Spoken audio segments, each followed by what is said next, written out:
나를 사랑하게 하는 자존감. 파트 5. 누구나 자존감을 높일 수 있다. 나를 보는 용기가 필요하다. 지금까지 자존감을 상실하는 이유에 대해서 설명했고, 자존감을 상실한 사람들의 고통, 즉 열등감의 고통에 대해서 소개했다. 먼저 말하고 싶은 것은 열등감이 왜 생기느냐 하는 것이다. 한마디로 자신에 대한 관점이 부정적이기 때문에 생긴다. 실제로 능력이 없는 사람이 나는 무능해 라고 말한다면 그것은 현실이다. 열등감이 아니다. 열등감은 자신의 능력을 실제보다 더 낮게 보는 관점이 문제다. 대부분의 경우 열등감을 가진 사람들은 자신의 관점에 문제가 있다고 믿지 않는다. 그래서 열등감을 극복하기 위해서는 자신이 가진 부정적 관점을 먼저 인식하고 바꾸는 것이 숙제다. 자신에 대한 관점은 유년기 경험이 좌우한다. 반복해서 말하지만 마음속의 아이의 영향 때문에 열등감이 생긴다. 이 아이의 영향권에서 벗어나는 것이 부정적 관점을 바꾸는 계기가 된다. 이 책의 일부에서 소개한 펀드 매니저 쥐가 좋은 예이다. 그의 열등감은 가난한 아버지로부터 시작했다. 그걸 깨닫고 그는 열등감에서 벗어났다. 자신에게 물어보자. 나의 열등감은 언제 시작되었는가? 내 열등감을 지배하는 마음속의 아이는 어떤 아이인가? 자기 성찰을 통해서 이 아이를 만나볼 필요가 있다.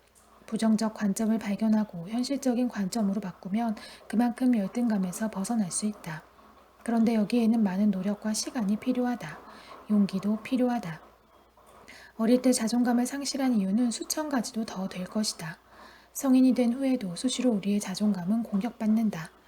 낮아진 자존감을 회복하는 방법은 없을까? 드물지만 자신의 열등감을 발견하는 순간에 극적으로 자존감이 회복되는 분들도 있다. 그러나 자존감을 회복하는 과정은 느리고 힘든 과정이라고 말하지 않을 수 없다. 인간 자체로서 당신은 소중한 존재다. 한번 형성된 열등감은 바꿀 수 없나? 한마디로 대답하면 바꿀 수 있다. 열등감은 자신의 외모나 능력이 자기가 생각하는 기준에 미치지 못할 때 그런 자신을 부끄럽게 생각하는 심리다. 그러나 이런 열등감은 외적 조건에 상관없이 자신의 가치를 인정하고 자기 권리를 주장할 수 있을 때 사라진다. 그래서 무조건적 수용의 경험이 필수다. 무조건적 수용이란 말 그대로 조건 없이 나를 있는 그대로 인정하고 받아주는 경험이다. 좋은 어머니가 아이에게 주는 대우다. 내가 예쁘지 않고 쌍꺼풀이 없어도 엄마는 날 사랑하셔. 내가 인류대학을 나오지 않았어도 내 연봉이 별 볼 일 없이 낮아도 그런 조건에 상관없이 나를 좋아해주고 인정받는 경험이다. 이런 좋은 대우를 진심으로 받으면 나를 조건에 구애받지 않고 자신을 인정할 수 있게 된다. 자존감이 회복되는 것이다. 공주와 개구리라는 동화가 있다. 왕자가 마녀의 주술에 걸려 개구리가 되었다. 사랑을 받을 때에야 풀리는 주술이었다. 그러나 누가 추한 개구리를 사랑하겠는가? 개구리가 된 왕자는 어두운 우물 속에서 우울한 나날을 보냈다. 그러던 어느 날 공주의 공이 우물 속에 빠졌다. 개구리 왕자가 공을 건져주었다. 이 일을 계기로 개구리 왕자는 공주와 궁전에서 함께 살게 되었다. 어느 날 공주는 개구리의 이야기를 듣고 개구리가 불쌍해서 울었다. 그 눈물 한 방울이 개구리에게 떨어졌고 왕자에게 걸렸던 주술이 풀렸다. 개구리는 왕자로 돌아왔다. 그리고 공주와 왕자는 결혼하여 잘 먹고 잘 살았단다. 감동적인 해피엔딩이다. 공주의 눈물은 진심이 얼마나 강력한 치유 효과를 발휘하는가를 보여준다. 나는 우울한 열등감의 늪에 빠져 사는 사람들을 보면 개구리가 된 왕자가 생각난다. 그들은 이렇게 말하는 것 같다. 나는 실은 왕자예요. 그런데 아무도 나를 알아주지 않아요. 오히려 나에게 혐오감을 느끼는 눈치예요. 아무래도 나한테서 불쾌한 냄새가 나나 봐요. 사람들이 나를 피하고 싫어해요. 자존심이 상하고 창피해서 외출도 못하겠어요. 나는 이런 환자들을 많이 만났다. 이런 사람들이 진정으로 자기를 좋아해주는 사람을 만나면 치유가 일어난다. 물론 이런 대우를 받을 때 처음에는 이럴 리가 없는데 하고 믿지 못한다. 그러나 시간이 흐르면서 진심이 통하면 자신에 대한 인식도 긍정적인 것으로 변한다. 한 인간으로서 자기 가치를 인정받는 경험을 하면 유년기에 잘못 형성된 자기 인식이 변한다. 이런 경험은 치유적 경험이다. 보통은 사랑하는 사람을 통해서 이런 경험을 할 수 있다. 목사나 성직자, 정신치료자를 통해서도 이런 경험을 할 수 있다. 그러나 인간이 무조건적으로 상대를 인정하고 사랑하기는 어렵다.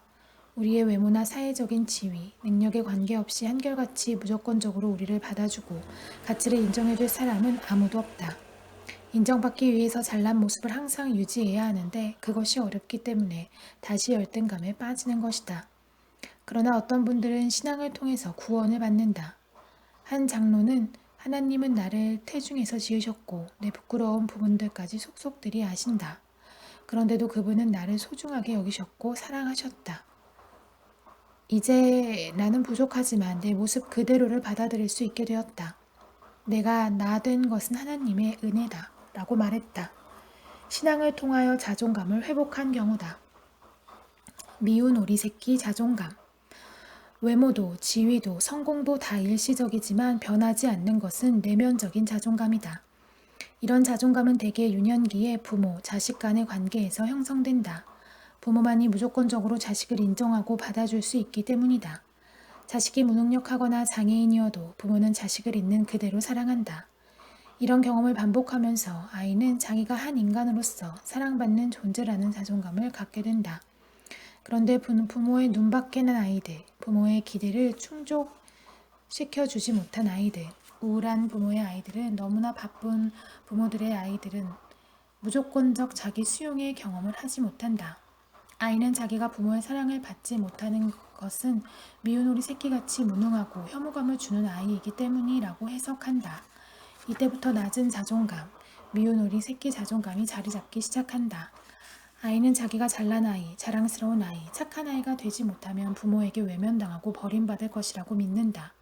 사실 아이가 부모에게 버림받는 것은 상상할 수 없을 만큼 두려운 일이기 때문에 아이는 부모가 원하는 아이가 되려고 필사적으로 노력한다. 그러나 부모의 눈높이에 자신을 맞추기가 그렇게 쉬운 일이 아니다. 더구나 아이가 생각하는 부모의 눈높이는 실제적인 부모의 욕구보다 훨씬 더 높다. 그 높이는 이 정도는 돼야 엄마 아빠가 만족하실 거야 하고 아이의 상상이 만들어낸 기준이기 때문이다. 나이 들수록 마음속의 기준은 점점 더 높아진다. 그럴수록 아이는 더 자주 실패하고 자신에게 반복적으로 실망한다. 넌 왜 늘 그 모양이니? 뭘 좀 제대로 해봐라. 무엇 하나 제대로 하는 게 있어야지. 나이를 먹고 시간이 흐를수록 미운 오리 새끼라는 낮은 자존감은 굳어지고 오히려 익숙해지기까지 한다. 낮은 자존감이 만드는 부정적 사고방식은 마치 자동으로 작동하는 기계처럼 정신 세계를 지배한다. 자존감은 대물림된다. 낮은 자존감이 대물림된다는 사실은 충격적이다. 자신감이 없는 부모는 자녀를 자신감 없는 아이로 기른다. 어머니가 자신을 믿지 못하기 때문에 자식의 잠재 능력도 믿을 수 없다. 내가 아무것도 제대로 할 수 없는 것처럼 내 자식도 무능할 거야. 그래서 아이를 지나치게 걱정한다. 이런 걱정 때문에 과도한 간섭을 하게 된다. 자기 생각대로 아이를 몰고 가는 것이다. 아이를 과잉보호한다. 아이의 자율성을 허용해주지 않는다. 아이의 하루 시간표에는 자유시간이 없다. 아이에게 음식 선택권이 없다. 주는 대로 받아 먹어야 한다. 하나에서 열까지 부모의 방식을 따라야 한다. 이런 부모 밑에서 자란 어린 시절을 회상하며 나는 로봇이었어요 라고 말하는 이도 있었다. 그렇게 로봇 자존감은 아이에게 대물림된다. 자존감은 자신감이다. 예컨대 아이가 걸음마를 배울 때를 봐도 알 수 있다. 아이는 자꾸 넘어지지만 스스로 다시 일어나는 시행착오를 반복한다. 그러다가 어느 날 마침내 한 걸음을 걸었을 때 아이는 큰 기쁨을 느끼는 것이다. 두 손이 자유롭게 되었고 엄마가 운반해주지 않아도 혼자서 장소로 이동할 수 있게 된다. 이때 아이는 거의 유포리아 수준의 행복감을 느낀다고 한다. 성취감이 모여 자신감이 된다. 아이들은 놀이를 통해서 성취감을 느끼고 성취감을 통해서 자신감이 생긴다. 그러나 자신감이 없는 엄마는 아이에게 놀 시간을 주지 못한다. 그래서 아이는 자신감 없는 아이가 되는 것이다. 이렇게 낮은 자존감은 대물림된다. 아이를 믿어주고 자율적으로 놀게 해주는 엄마가 아이의 자존감을 높여주는 좋은 엄마다. 그렇다고 해서 아이가 하고 싶은 대로 무조건 허용하는 것이 좋다라는 말은 아니다. 이것은 또 다른 과잉보호이다. A형 과잉보호라 한다. 아이의 길을 살려준다고 과도한 칭찬을 하는 것도 좋지 않기 때문이다. 자신의 능력에 대한 비현실적인 기대를 갖게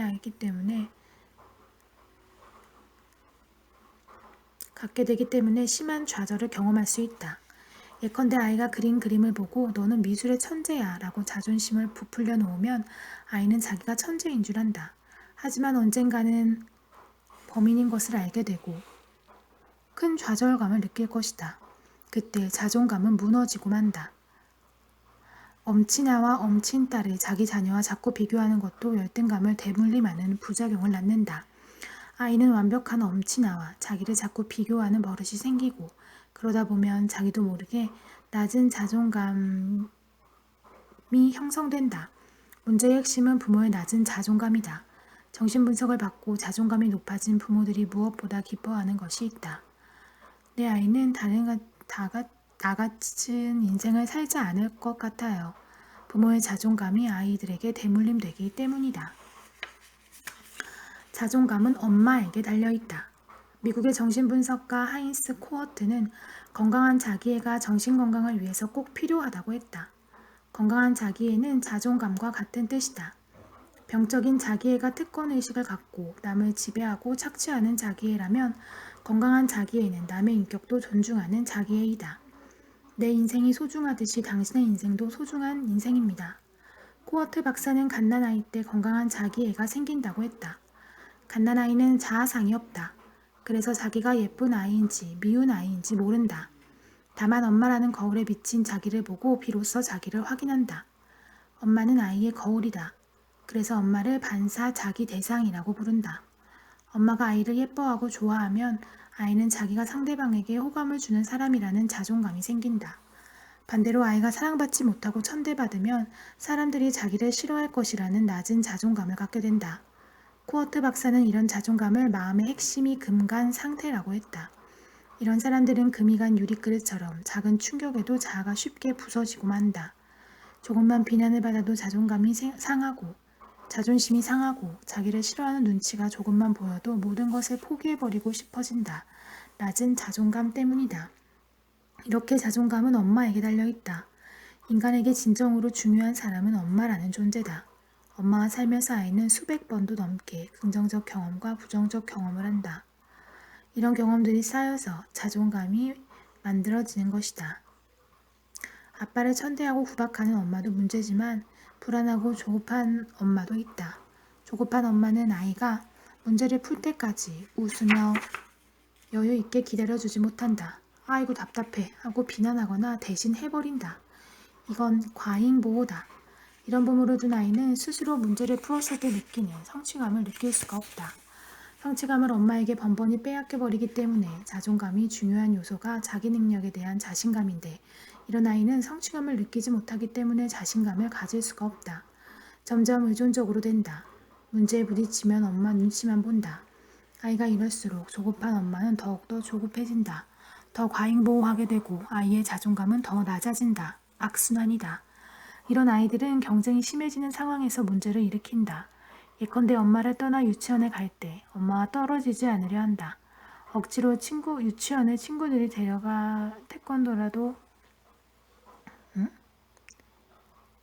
예컨대 엄마를 떠나 유치원에 갈 때 엄마와 떨어지지 않으려 한다. 억지로 유치원에 데려가도 엄마 치마꼬리를 붙들고 놓지 않는다. 친구들과 놀려고도 안 한다. 분리불안 때문이다.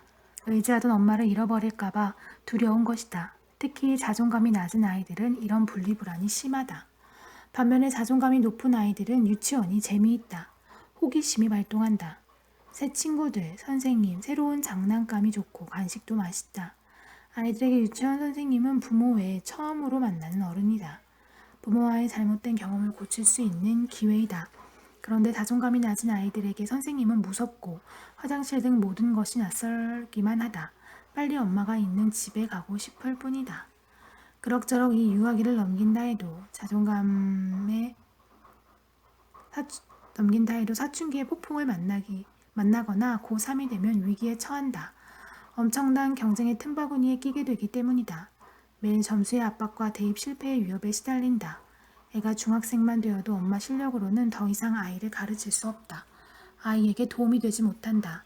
과외선생을 동원해보지만 신통치가 않다. 엄마는 불안해지고 잔소리가 많아진다. 엄마는 아이에게 반만 진행하고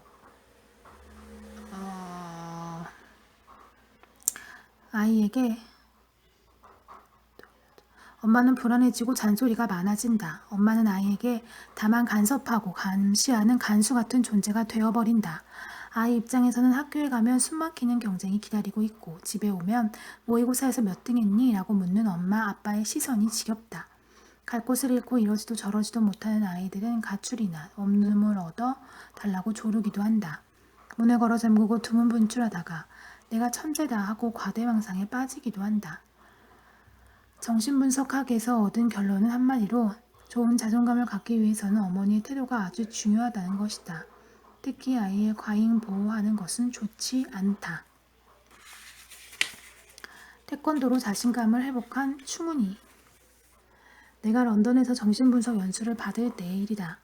런던의 에바다 한인교회는 작지만 인재들이 모여 있었다. 국제적인 음악 콩쿠르에서 금상, 은상을 탄 피아니스트들, 런던 필하모니카 협연하는 바이올리니스트, 정신과 의사, 안과 의사, 연극인 등 담임 목사인 강 목사에는 사랑이 넘치는 사람이었다. 부인의 한국 요리 솜씨는 가히 일품이어서 햄버거와 샌드위치로 시장길을 면하며 살고 있는 나를 번번이 감동시켰다. 어느 날 강 목사가 아들 충훈이 얘기를 했다. 10살 된 충훈이는 영국인 학교에 들어갔다.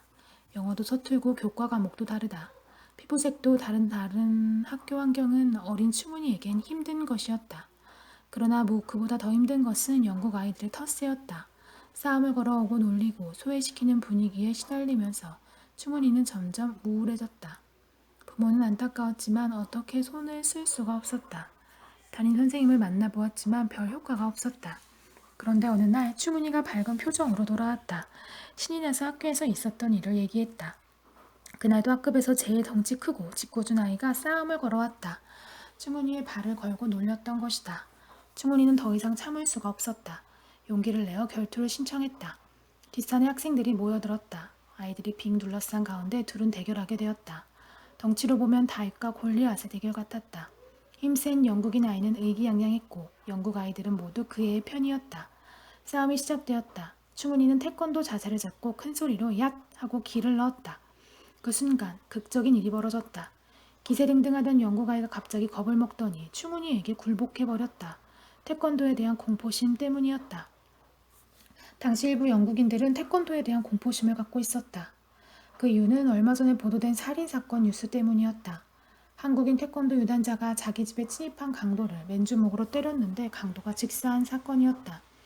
태권도 유단자의 주먹은 권총이나 칼 같은 무기로 간주해야 한다는 것이 법원의 판결이었다. 충훈이의 상대였던 영국 아이도 그 뉴스를 들은 모양이었다. 충훈이가 이런 효과를 계산해 넣었던 것은 물론